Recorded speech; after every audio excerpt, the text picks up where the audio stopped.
Hello, everyone. Welcome back to this webinar series. Welcome to Integrating Circular Economy into Programs, Policies, and Projects. This is session 2, and this is focusing on financing the circular economy. My name is Ana Oposa. I am the Marine Conservation and Circular Economy Specialist, and I will be your MC for this session. So about the event, this is called Accelerating the Circular Economy, Integrating Circularity into Programs, Projects, and Policies. And it's a capacity building program of ADB for ADB staff and developing member countries under the TA 6669, promoting action on plastic pollution from source to sea in Asia and the Pacific, prioritizing and implementing actions to reduce marine plastic pollution around circular economy principles, policies, project design, and the global plastics treaty opportunities for scaling up investments and supporting plastic circularity. So as always, we are offering live translation. So if you wish to listen to the presentations in Thai, Vietnamese, and Bahasa Indonesia, you can click the world icon on the lower bar of your screen. And last week, we had a presentation from Pang of ADB Ventures. Just a few notes from the presentation. ADB Ventures is the venture capital arm of ADB, and ADBV has supported 50 startups, and over a quarter are led by women. The criteria that they have when they select startups to invest in are market potential, the team's vision and skills, the business model's uniqueness, scalability and defensibility, and of course, the clarity of impact. And for the circular economy investment that they highlighted last week was Ananas Anam, a company that produces alternative leather and textiles made from pineapple waste in the Philippines. So this week, for the next hour, we are going to take a deeper dive on a few topics. So if you were here last week, we had a technical difficulty with one of our presenters. So James was providing an overview, and he will be continuing the presentation this session. And because there's been a lot of interest in plastic credits, we have invited Komal Sinha from Vera to talk about plastic credits in practice. And then we have another overview on different economic instruments, highlighting extended producer responsibility by Assistant Professor Panate from May Fang Luang University. So you'll hear from them in a bit. And then we have our question and answer and our closing remarks from Maria Pia Ancora of ADB. We also want to remind everyone that the views expressed by the speakers are views of the individuals and do not necessarily reflect the views or policies of ADB or its board of governors or governments that they represent. Okay, and we would like to ask everyone to, if you can, turn on your screens for a photo. Yes, okay, we can see people. Thank you. Thank you. Okay, we'll just take a quick photo. Yes. All right.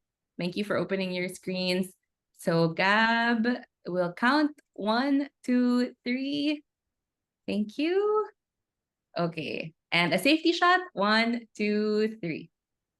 All right, thank you, everyone. You can go back to turning off your screens. Okay, and all right, so to start things off, I'd like to call back on the Zoom room, on the Zoom screen, a face that is already familiar with all of you. He was our speaker last week, but unfortunately, due to tech issues, it got cut. So we're happy to have him back here. So welcome back, James, the Senior Circular Economy Specialist for Plastic Waste of ADB. Great. Thank you very much, Anna. And sorry, everybody, for the technical issues last week. Very difficult, very annoying. And I do apologize for those. So let's move into our presentation. We're going to start from the beginning again, just to make sure that we're all on the same page. We can do, please, Gab. Yeah, there we go. So what I was trying to discuss with you before we got cut off was looking at the overview of circular economy in ADB's operating areas. We identified that we have this huge financing gap that we need to source from a wide range of origins. No one group is going to be sufficient to fill this gap. And typically, the different types of funding are better suited to different solutions. So we try and match the funds, the donors to the projects and make sure that we get the best fit, make sure we get the best value for money. As we mentioned last week, Asia was highlighted as a hotspot by the Jenna Jambek's report. I think we can agree that Asia is a hotspot for plastic pollution, but the exact numbers, the scale, I think are still a little bit up in the air. We are starting to see reductions. We are starting to see improvements, but we're still a major contributor. And unfortunately, due to some of the questionable waste practices and export of waste, we do see a lot of the European and American waste has entered Asia. We seem to have put a stop to most of that now, but it doesn't get away from the fact that it is here and it has been, let's say, poorly managed. So when we look at upstream and downstream, a lot of us go for recycling, go for waste management, because that's where we're comfortable. We understand that. We already have a lot of the infrastructure. And it's also something sort of well within our control, either through government or through private sector. Waste management, consumers are not interested in it anymore, so we have a degree of freedom. But the key area for us is avoidance of plastic, the substitution of more recyclable, more sustainable materials.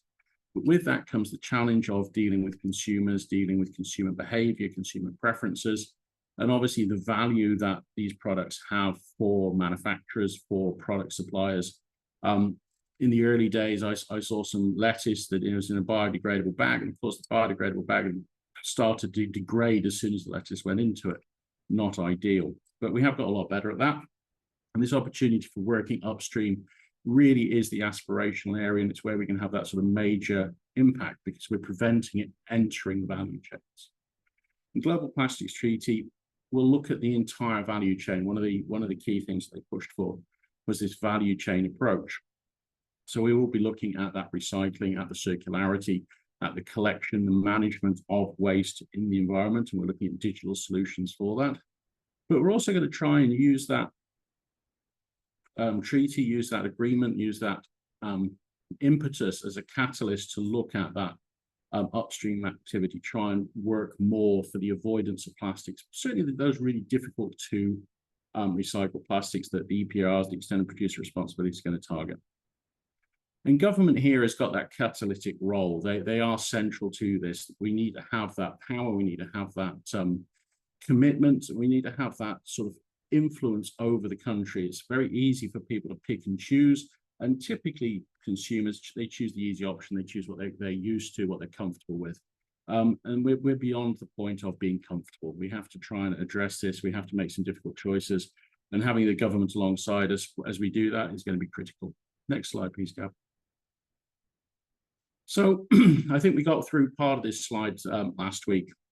What is financing? A lot of people on this call work for banks, work in investment, but a lot of people that we deal with don't. And there are some phrases here that we use almost interchangeably, but do have specific meanings. And when we try and discuss with new stakeholders or stakeholders, partners who are not comfortable, not experienced with finance, we do need to be careful how we use these phrases. So project financing is funds required to construct or operate a facility or business. This is this is a specific activity, project financing, whereas if you're looking at sort of a more normal business loan, operational loan, it has different parameters, has different activities.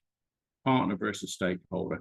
Partner we think of as somebody who's actually either has funds invested, has a contractual relationship with the business, with the entity, with the project.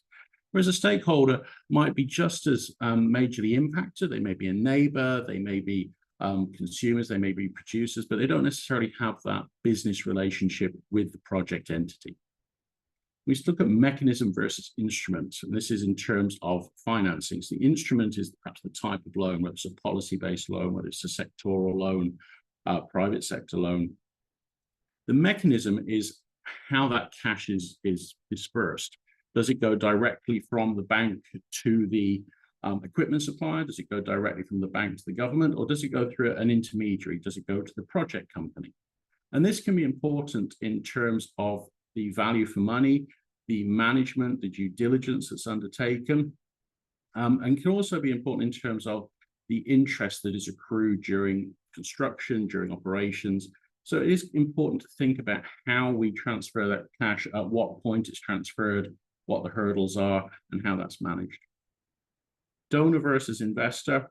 Donors are looking for a return, but not necessarily a cash return. They're perhaps accepting improvements in social responsibility. They are perhaps looking for environmental benefits. They may be looking for some returns, but they would typically be lower than investors, whereas an investor, as we said, is principally looking at that financial return and asset return, probably larger than a donor. They are looking for that, and also they will perhaps be slightly more aggressive or contractual in getting that money out. Typically, investors have the first call on that money as the project moves forward. Public versus private finance. Public budgets, taxation, EPR, funding coming through governments.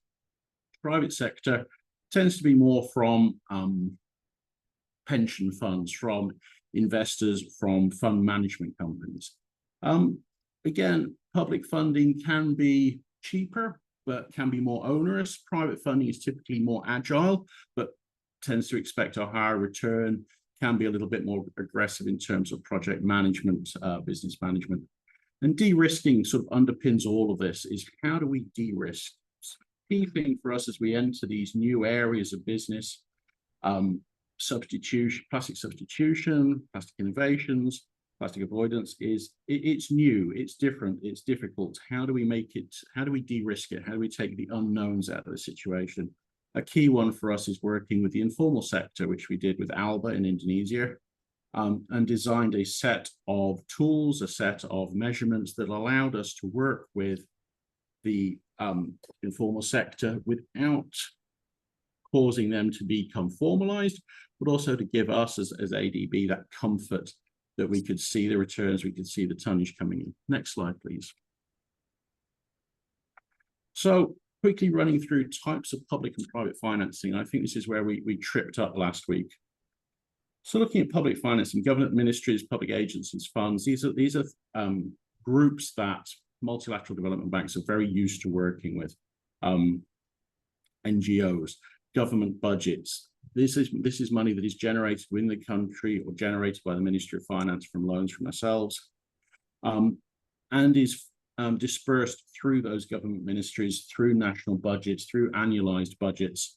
So it can be quite difficult, certainly in Indonesia. If we want a budget for 2 years' time, we need to be discussing it now so that it can be put in the budget next year and approved for the year after. So it's something to think about with the public funding, the scale, but also that time horizon. If you need it in 2026, you need to be thinking about it now. Can be very critical. And if you miss the cutoffs, if you miss those dates to get it into for approvals, then you lose another year. Can be very damaging for project progress. Private finance, as we've said, much more flexible, hopefully more agile, quicker to disperse, can be sourced from a wide variety of places, typically dispersed through a fund manager or a bank consortium. But again, looking for that higher rate of return, unless it is a very specific ESG investor, a carbon investor that have a slightly different set of fund parameters. We are looking at them coming in for that interest rate. They're looking for that return, and they're looking for that early return, getting it back before everybody else has their money, which can be difficult, can be challenging. Debt service ratios are challenging, specifically in projects that are riskier. We come back to that de-risking. So we start to look at projects that have higher levels of risk. You start to see higher interest rates, higher returns, earlier returns. Can be challenging. Next slide, please, go. So institutional capacity needs, there's a wide range of options for projects in Southeast Asia, an even wider range of funding sources. And what we're starting to see is this blending of finance. As we start to see more complex projects with perhaps more moving parts, We're seeing that private sector finance fits into some areas of the project. Public sector finance is fitting better into other areas. And then you have hybrids of public-private partnership. You have blended loans. You have mezzanine provisions to just get that final bit of cash in to make the projects work. But it's start to look at what those capacity needs are. How much money do you need? When do you need it? How far ahead do you need to plan to secure that money? The governments are tasked with developing and implementing these plans, and certainly under the Plastics Treaty, ADB and Ministry of Environment Japan are going to be working hard on national action plans. We've seen how it works with nationally defined contributions under the Paris Agreement. We're going to have a go at that with plastics. The difference being is that nobody's done it with plastics before. So we are interested, excited, and talking to governments slightly nervous about how we're going to achieve that for circularity. And certainly as ADB, as multilateral development banks, we're looking at how we can support the governments to move forward. Is it a digital solution? Is it a knowledge solution? It's something that our TA has been doing for the last few years.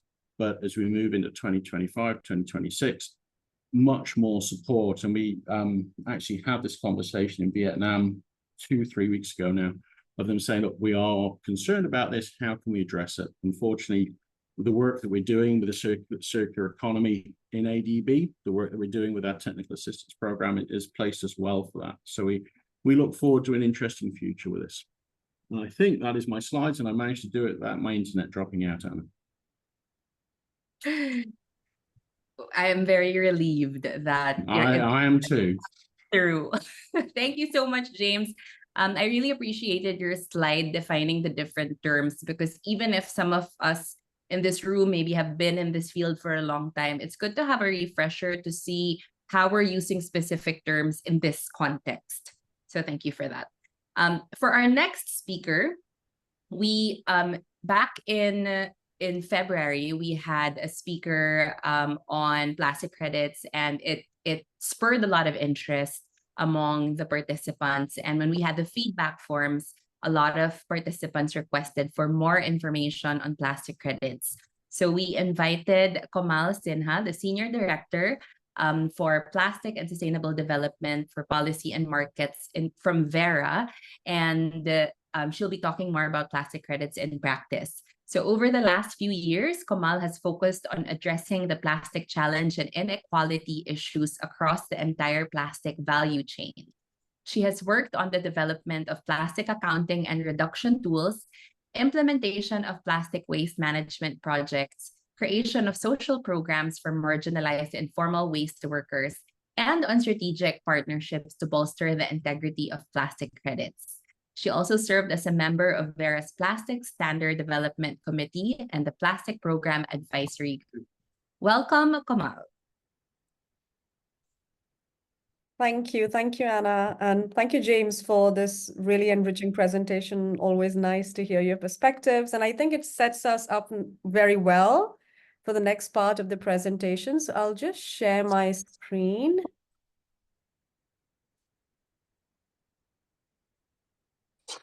So today I will talk about Vera's plastic program and plastic credits, and how this program can support national plastic waste management plans and priorities. First of all, a quick introduction to Vera. As most of you may be aware, Vera is a mission-driven not-for-profit that develops and manages a range of standards that benefit the civil society, government, private sector. These are climate and sustainable development programs, the ones that you see on screen. So we have now more than 3,000 projects across more than 25 project types in 95 countries, certified and generating finance for a range of development outcomes. We are headquartered in DC, Washington, DC, but we have staff really spread remotely working across the globe. Today, we will focus particularly on Vera's plastic waste reduction program, or the plastic program, and how it mobilizes finance from a range of sources towards local plastic waste management projects.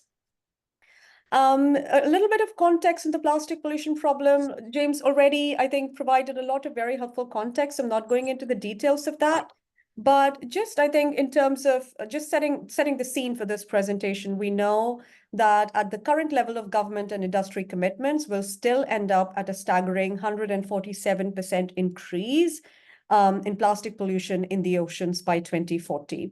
What this means is the need to aggressively scale up both voluntary and government actions, and this requires a suite of financial solutions if we have any hope of achieving an 80% reduction in plastic leakage in the environment by 2040.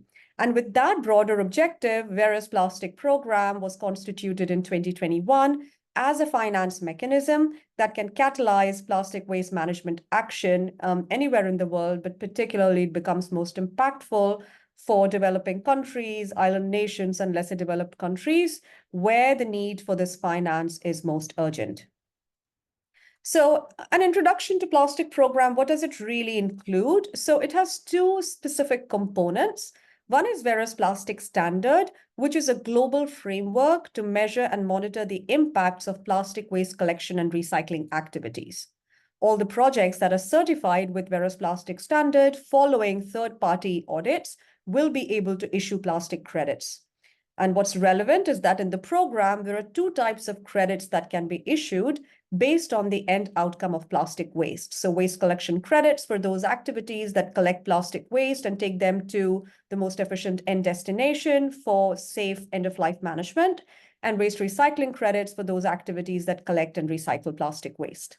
It's also notable that one project activity can possibly issue both collection and recycling credits based on the project's circumstance.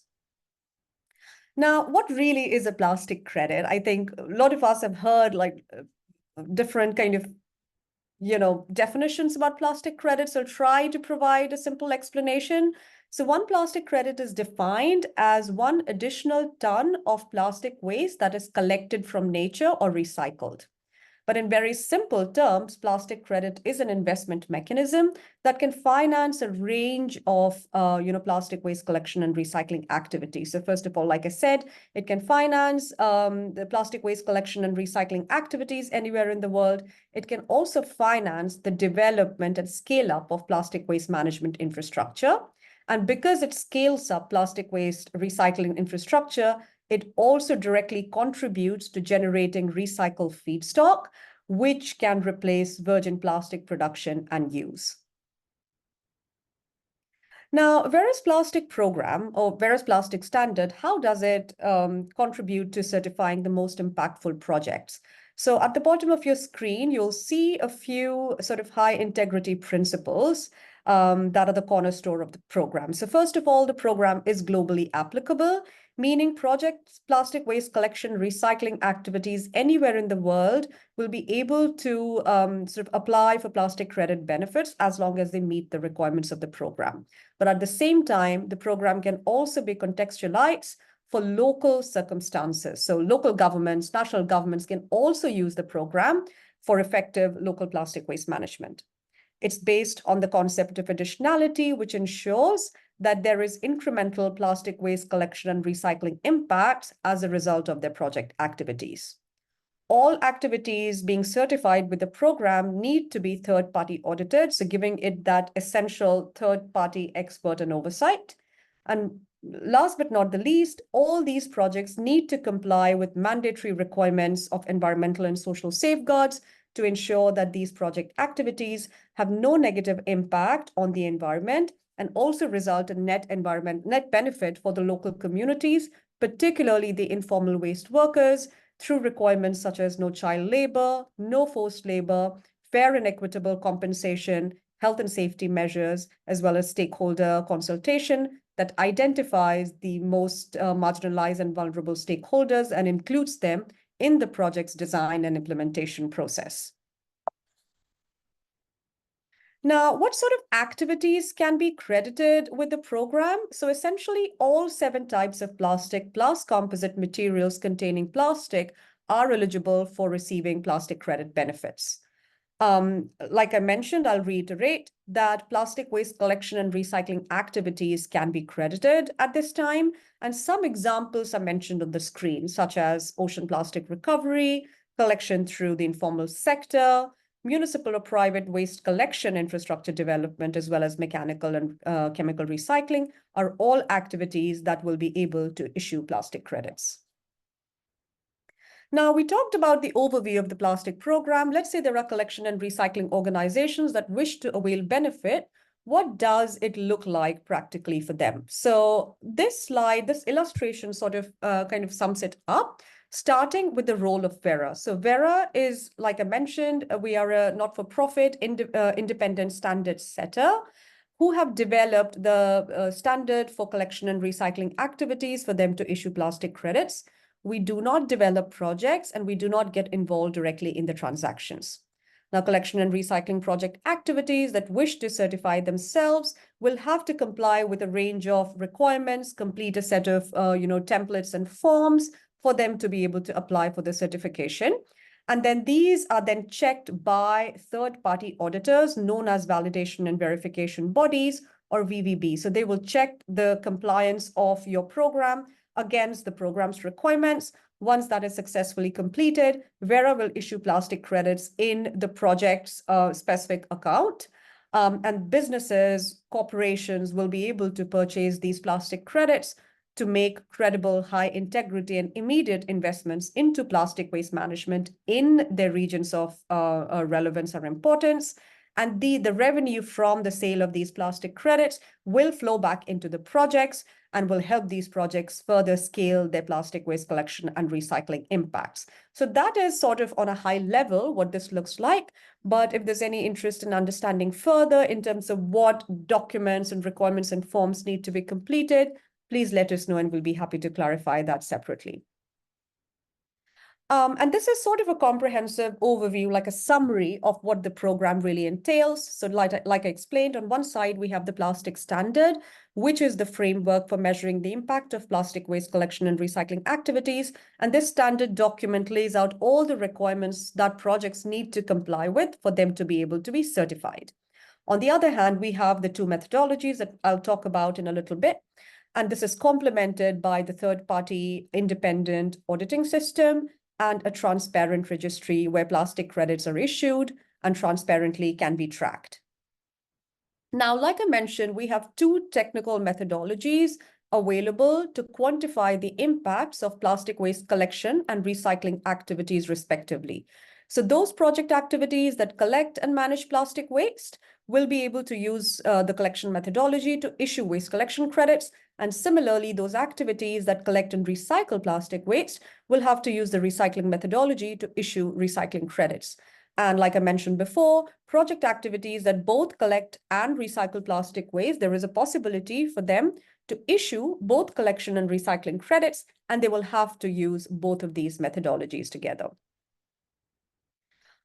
This is kind of a snapshot of Vera Registry, which shows, so it's kind of a central repository of all the information related to projects that have been certified or in the official process of certification with the program. So you can track, each and every project, what is the status, have they issued credits, what credits are they, where are they located? So all the details about the credits and the projects can be traced in the Vera registry. It's transparent, it's open source, it's open to the public. So please feel free to go and look at the projects and their status if that's of interest. Now, we'll just try to provide an overview of where the program is since its inception. So we are very happy to share that since its launch in 2021, in just about 3 years, the program has really come a long way. So we have now 14 certified projects and more than 50 at various stages of requesting certification. Now, these certified projects are located pretty much all across the globe, but as you can see, there is a heavy concentration in the global south, kind of demonstrating the need for finance that is most urgently located in the developing and the lesser developed countries. Many of these are located in Asia, and this is what I'll try to talk about in terms of a few case examples of registered projects and those that have issued credits. So first of them is Project Stop, that is located in Indonesia. And just going back to what James mentioned earlier, so one of the models is really a public-private partnership model to kind of scale the impact of these kind of activities. And this project does exactly that. So it partners with national government as well as local Regency governments in order to design and implement low-cost waste management systems in Indonesia. It works alongside existing initiatives and also works with informal waste workers to scale the impact of their operations. The project so far has issued more than 3,800 collection credits as a result of their activities. Another project I want to share is also located in the Batam region of Indonesia. And what makes this project unique is that they formally hire and train local community members to collect plastic waste from a range of sources. They also provide pensions and insurance scheme to these formally hired community members. The project so far has issued 366 collection credits from its first monitoring period, and they will issue several more during the next sort of monitoring periods through which the project will be requesting credits for. And finally, another project located in Thailand, and what makes this project unique is that it pays a premium to the waste collectors to collect plastic waste from hard-to-reach islands across Thailand. This project has issued both collection credits and recycling credits for its activities. Now, switching gears a little bit, we've talked about Vera's plastic program, how does it work, how it operates. Now we'll try to provide a little bit of understanding on how the mechanism can align financial flows from a range of sources to address local specific plastic waste management challenges. So we know that the effective implementation of global and national policies really hinges on the availability of adequate, predictable, and sustainable finance. And that is where Vera's plastic program comes in as an innovative finance mechanism that can mobilize large-scale investment from a range of sources to expand collection and recycling systems that is needed, particularly in the developing nations, to address existing legacy plastic pollution, as well as prevent further ongoing leakage into the environment. Now, this is an illustration that kind of puts all of those things in perspective. So on the left-hand side of the screen, you'll see various sources of finance. This is not an exhaustive list, just some examples of where this finance could come from. And on the right-hand side, the kind of activities that can be funded, including scaling up plastic waste collection recycling, as well as scaling up plastic waste management infrastructure. Now, the role Vera's plastic program and plastic credits play here is that either working directly or by integrating with a range of other implementation approaches, plastic credits can mobilize finance towards these plastic waste management activities. Now, it's interesting to note is the range of implementation approaches that plastic credits can integrate and operate with. Some examples I have provided here include EPR schemes, outcome-based bonds. It can integrate with a range of other funds, including multilateral funds that are being discussed as a part of the global treaty, several loan-based models, and voluntary contributions. And in the next few slides, I'll talk about some of these mechanisms and how plastic credits can operate along with them. Starting with the outcome-based bonds. So I'm sure many of you have read about World Bank's plastic waste reduction linked bond that has leveraged Vera's plastic credits to provide financial returns to its investors. 2 plastic credit projects will be the recipient of this funding, and I'll talk about them in the next slides. But what's relevant here is that the credibility of Vera's plastic program and its requirements has provided confidence to a range of private sector investors to support plastic waste management projects in their key regions via this bond. We are also seeing significant interest from a range of financial institutions to sort of innovate or replicate around this model. And one key area that we are seeing come up is how can some of the financial institutions sort of integrate plastic program into their lending model. So what this could mean is that when these organizations are lending to plastic waste collection and recycling operations, these projects will use Vera's plastic program as a mechanism for measuring and crediting of their activities. Like I mentioned, there are 2 projects that are recipient of finance with the bond. I won't go into the details, but just to mention, one of the projects is located in Ghana. It's a collection and recycling activity. This project is already certified with the program. And the second is actually located in Indonesia. This is still requesting certification. So we'll be happy to share updates as this project gets registered as well. Now, we've talked about Vera's plastic program's use case as a finance mechanism, but how does this finance benefit national plastic waste management policies and priorities? So that's what we'll try to kind of provide in the next few minutes. So Vera's plastic credit projects can increase availability of recycled feedstock. And this is because plastic credits directly set up and scale recycling infrastructure that is needed to generate high-quality recycled feedstock to meet voluntary or regulatory recycle content targets. It can also enable sound management of plastic waste and address legacy plastic pollution while controlling further leakage into the environment. By incorporation of mandatory social safeguards that I talked about earlier, such as no child labor, no forced labor, no income displacement, fair and equitable compensation for the informal sector, and also involving the informal sector in the project design and implementation process, our projects ensure a just transition for the informal sector, who form the backbone of the collection economy, particularly in the developing countries like ours. And finally, it can also support EPR schemes at various stages of development. And through all of this, I also want to mention once again that Vera's plastic program can also be used as a measurement framework to sort of account for the impact of plastic waste collection and recycling activities anywhere in the world. So governments can use it as a part of their own EPR schemes, as a part of their own national priorities. And once it is used uniformly across the world, it will create a level playing field that will allow us to kind of compare progress between projects to projects and from region to region.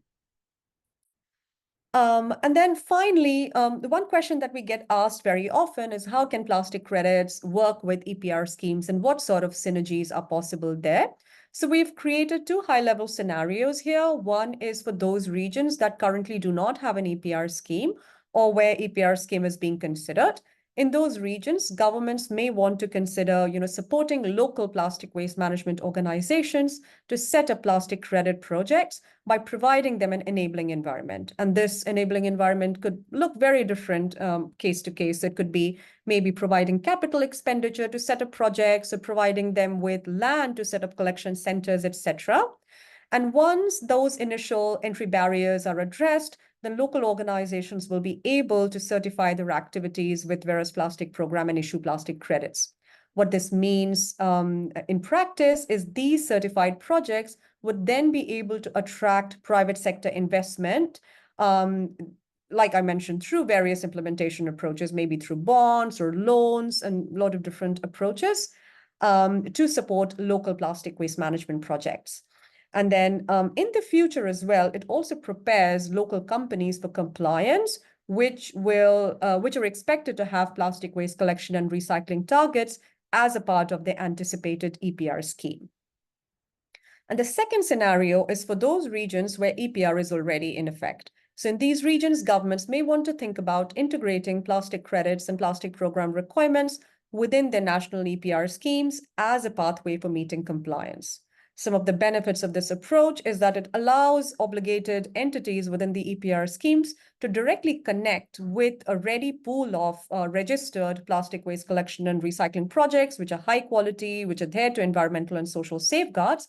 And this allows these obligated entities to meet their targets in an effective and timely manner. Then it also reduces government's administrative burden because governments can encourage companies to purchase plastic credits instead of paying the EPR fee.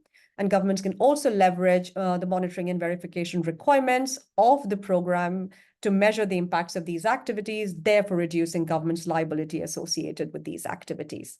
So I know I'm on time, so just one last slide where I want to leave you with some next steps to consider. If you want to learn more about a program, please get in touch with us. But also, if you're interested in exploring plastic program more deeply about how it can support your national plans and priorities, or if you'd like us to host an educational session in terms of technical or capacity building workshops, please get in touch with us as well. So that's all. I thank you very much for your time and for your patience. Over to you, Anna. Thank you so much, Kamal, and thank you for sharing Vera's plastic credit schemes. And it's very comprehensive, and you already actually have a lot of questions over the chat, so we will get to that in a bit. But I'd like to welcome our last speaker for this webinar, Assistant Professor Panait Manomaivibul. He's a member of the Circular Economy for Waste-Free Thailand Research Center, and he is among the world's top 2 scientists in recycling, according to Scholar GPS. He has contributed and led to more than 50 projects on circular economy, extended producer responsibility, solid waste management, and sustainable tourism. So welcome, Dr. Panait. Over to you. Thank you, Anna, for the introduction. First of all, it's my honor to share some of my expertise today with you guys. And also thank you, Kumal, for the presentation. Very interesting. I already one of the people who dropped a question. Okay, so for my session, I will take a look at the public policy. So I believe that we now learning about like the problem, and the government they actually have some tools that they can leverage the problem. So today I'm going to focus on the economic instrument that the government might consider to use. And this presentation is based on the project that I'm working with DT Global, Sorega, and other expert in Thailand to study the economic instrument. So the outline of today's presentation, I will start with basic theoretical background for government to deploy economic instrument, and then some of the economic instrument that were shortlisted by in consultation with the Thai government. The point of the intervention in the plastic value chain of this economic instrument, and then the kind of the overall picture of the landscape of this economic instrument globally. Then we will deep dive a little bit into the detail, like how these economic instrument can be implemented. And at the end, I will have some food for thought when the government want to consider adopting any of these. And although at this moment, I still working at the Phang Luang University in Chiang Rai, but I in the transition to the new university. So right now I is sitting in Chonburi. Next month I'm going to start working at Burapha University, and that kind of bring me geologically closer to the problem. So now, if you know like where is Chonburi is, like Pattaya and Bang San, and I took this picture a few days ago in June. Uh, now kind of marine debris is kind of my daily observation. So this problem, we have a lot of plastic washing away onto the beach. If we look at it from the economic perspective, this is a problem that economists call externalities. It was a result of overproduction and consumption of plastic over the capacity of the waste management in a country like Thailand and other country in ASEAN to cope with. So the basic intervention approach is to apply what we call Pigouvian tax onto that consumption and production. This would rising the cost because when we add tax onto the product or service, it rising the cost. But that will also take into account these social costs to the environment. So when the price of the product was increased by the tax, it will shift the quantity down. So this is kind of in line with the strategy that we often heard about closing the tap. So we kind of reducing the amount of the problematic consumption into the system. So this is kind of the basic argument for applying tax. If you talk about subsidy or benefit, like if you want to promote recycling infrastructure, then we can apply the opposite, which is the subsidy, to take into account like the social benefit of such activity. So this is kind of the basic theory behind the economic instrument. And in our study, with the consultation with the Thai government, the Pollution Control Department, we shortlist 6 economic instruments that can be applied to address the plastic pollution. So the first one is the tax on the virgin plastic. And there is a flip side to that, is that we can also giving the benefit to the recycled plastic based on the recycled content. And I would operationalize in the second column, how is this economic instrument relevant to financing plastic circularity? I would say that the tax on virgin plastic in itself if it tax, it will not be earmarked, so it's going to the general budget. But that would mean the government would have more budget that can be allocated to the environment. So this is kind of the relevant of tax on virgin plastic. But of course, the tax in itself should also reduce the use of virgin plastic. Then the second instrument is the incentive for recycling investment that the government can provide for the upfront investment and also for the operating costs that come with the recycling activities. And this is directly relevant for financing recycling technology and the capacity. Then the third one is green public procurement or GPP. This is the finance for green product. But the government need to define what constitute green product. Many times it will be linked with the eco-label scheme. And then the other kind of popular approach is to link it with like recycled content. So that kind of the green public procurement and its contribution to this problem. Then the fourth mechanism is called single-use plastic levy, and the other side of it is the rebate scheme.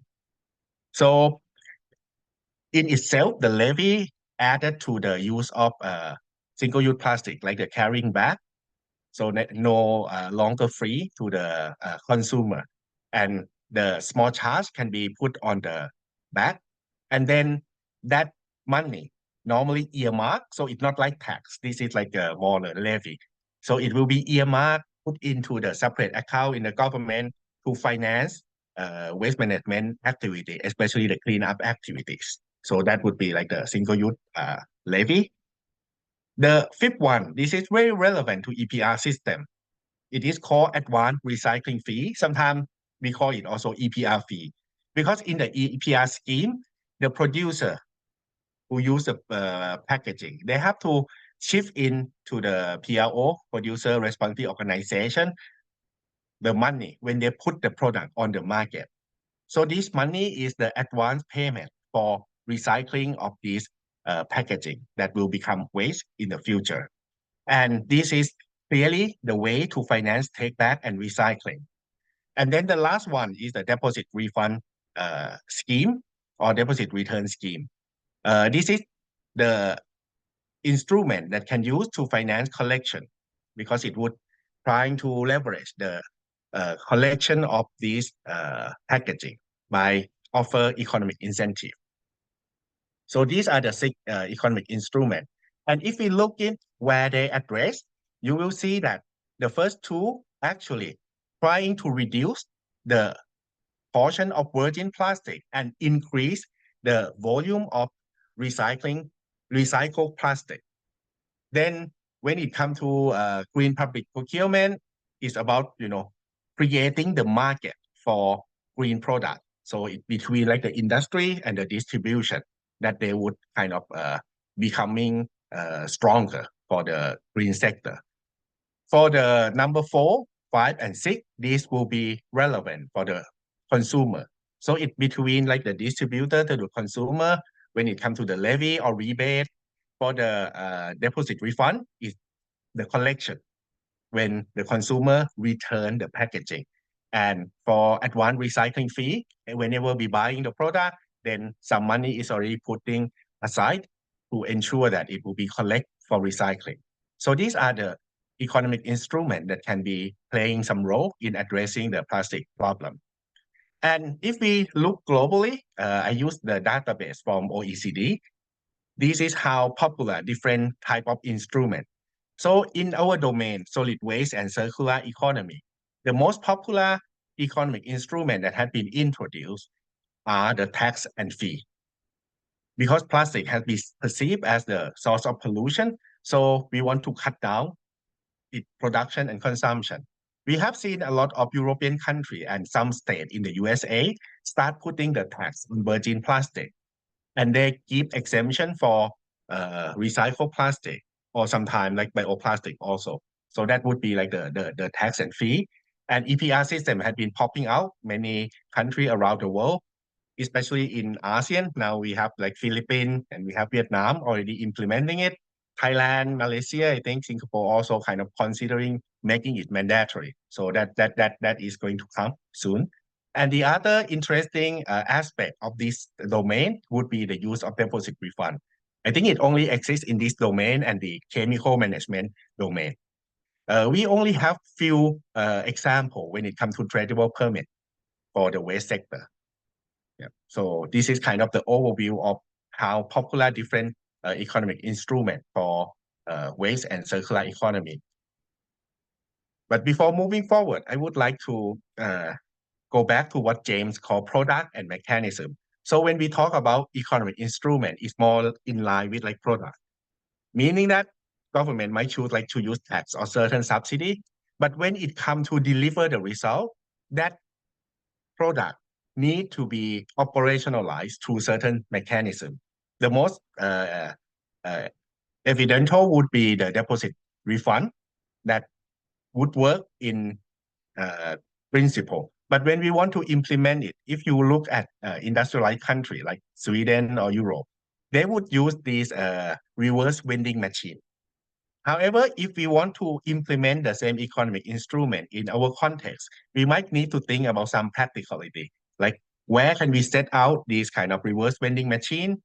Or if we want to engage like smaller actors, smaller vendors, maybe we cannot implement with this kind of technology. So we need to kind of consider what kind of mechanism that we're going to use.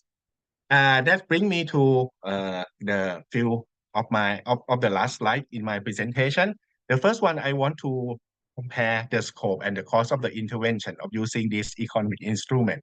So when it comes to different economic instruments, some of them, like the tax on virgin material, can be applied across the board.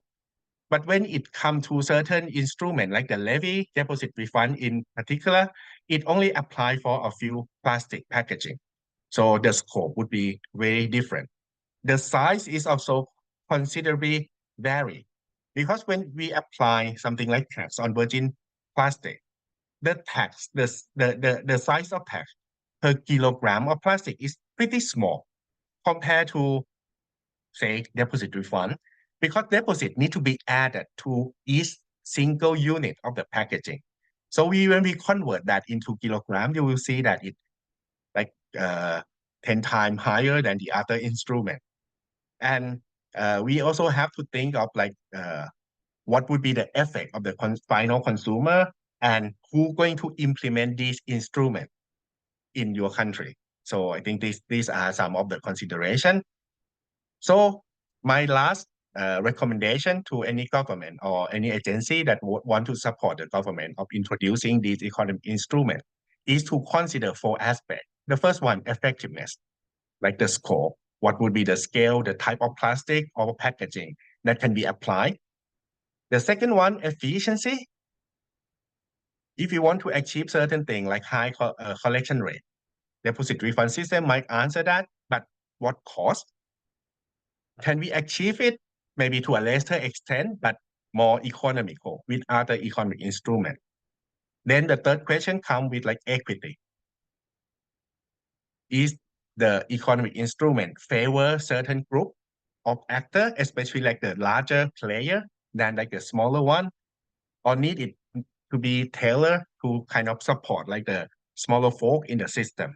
And last but not least is the enforcement issue. What are the resources that required for the implementation of these economic instruments and for the authorities? So that would mark the end of my presentation. Sorry for being a little bit distracted. This is work from home, so I have my little one kind of crawling all over now. Okay, thank you. Thank you Go back so to you, much. Diana. Thank you so much, Dr. Panay. But that's part of work from home. We have our family, our pets, and other factors in the picture. So we have time for maybe one question each person, each speaker.